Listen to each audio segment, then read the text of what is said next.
Opa, e aí, tudo bom? Você está no Inconstante. Prazer, pode me chamar de Dom. A desconjuração é brutal, mas nós não sabemos muito mais do que isso. Nas investigações de Elizabeth, ela se perguntava se poderia ser um grupo, uma criatura ou um ritual. O erro dela é o de estar excluindo as possibilidades, pois eu acho que todas estão certas, mas também acho que todas estão erradas. Haverão spoilers até o episódio 11. Todos prontos? Podemos começar? Então, vamos lá. No episódio 14 de O Segredo na Floresta, os personagens entraram naquela porta misteriosa que ficava nas cavernas de Santo Berço. Lá, eles encontraram vários documentos, e um deles era um registro da investigação arqueológica liderada por Eva Van Gloss. Estava escrito que os doutores estavam seguindo a Ordem da Desconjuração.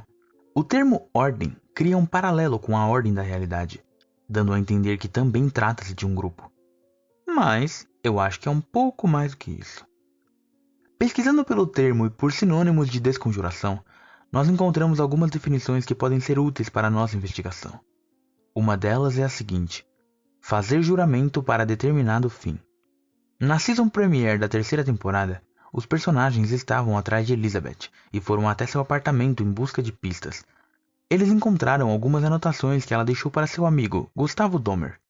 Em um papel, ela escreveu o seguinte: existe um padrão organizado. Os acontecimentos paranormais ao redor da cidade nos últimos anos não são aleatórios.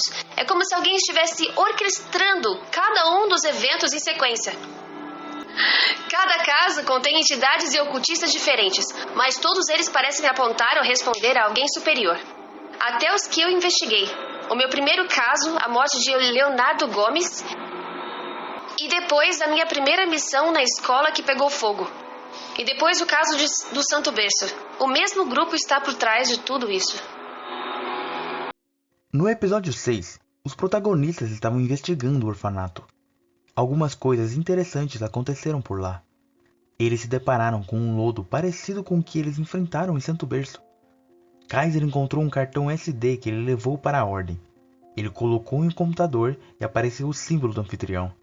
No final do episódio, a base da Ordem foi invadida, não pela produção do anfitrião, mas sim pela seita das máscaras. Reunindo todas essas informações, eu acredito que a Ordem da Desconjuração não se trata de um grupo, mas sim de uma aliança entre vários grupos ocultistas. Fica então a pergunta: por qual motivo esses cultos trabalhariam juntos? Cada um é focado em um elemento paranormal diferente. É mais provável que existisse algum conflito entre eles. Exceto, é claro, que a desconjuração beneficia a todos de alguma forma. Antigamente, aqueles que afinavam a membrana e traziam a magia para a nossa realidade eram conhecidos como exoterroristas, mas algo mudou. Seus métodos deixaram de ser esotéricos. O conhecimento oculto passou a se proliferar de forma jamais vista até então. Monstros e rituais passaram a se manifestar com mais facilidade, e tudo dá a entender que a situação vai continuar piorando. Aqueles que tentavam abalar a base de sanidade do mundo passaram a ser chamados de ocultistas. No episódio 5, Kaiser escutou um scripta chamado Henry falando o seguinte: Agora eu entendo o que Kian prometeu. Vocês conseguem sentir isso, irmãos scriptas? Vocês conseguem sentir a bênção que o Kian nos gratificou? A desconjuração é real! Kian sabe! Os protagonistas estavam escondidos, mas descobriram que era em vão. Mesmo sendo cegos, seus inimigos sabiam de sua presença. Henry vai até eles e propõe 3 desafios. Na segunda disputa, Dante foi quem participou. Ele disse que precisava de ingredientes para fazer um ritual, e Henry debochou, indicando que os scriptas superaram algumas limitações, não têm mais certas necessidades. Talvez a desconjuração não seja exatamente um ritual, mas sim um processo que os fortaleça. Ele ainda está em andamento. As peças estão se movendo para a etapa final. Quando esse ponto chegar, todo e qualquer ocultista não precisará mais usar alguma matéria-prima ou se concentrar em símbolos. A membrana estará completamente no chão, e as loucuras que o outro lado reservam conseguirão invadir nosso mundo sem nada em seu caminho. Kian tem mais de 4.000 anos. Há registros que apontam ele como o primeiro ocultista da história. Ele fundou os Scriptas, um culto que o venera como um deus do conhecimento. Aparentemente, para sobreviver, ele transfere sua consciência de um corpo para o outro. O ocultista Leonardo Gomes foi assassinado por uma criatura paranormal no começo de 2020 e atualmente é o corpo dele que o Kian está ocupando. Por alguma razão, ele se comporta como um existido. Quando Elizabeth e Gustavo Dahmer foram levados pelos Scriptas, eles foram submetidos à transformação em existido. Gustavo foi o primeiro a ser levado, e quando ele é jogado de volta na cela, ele parece estar começando a perder as memórias. Os prisioneiros que estavam nas celas ao lado demonstravam não se lembrar de quem eram. As memórias de Beatriz estavam seladas no Orfeu. Após o viajante matá-lo, ela começou a se lembrar e se transformou em um existido.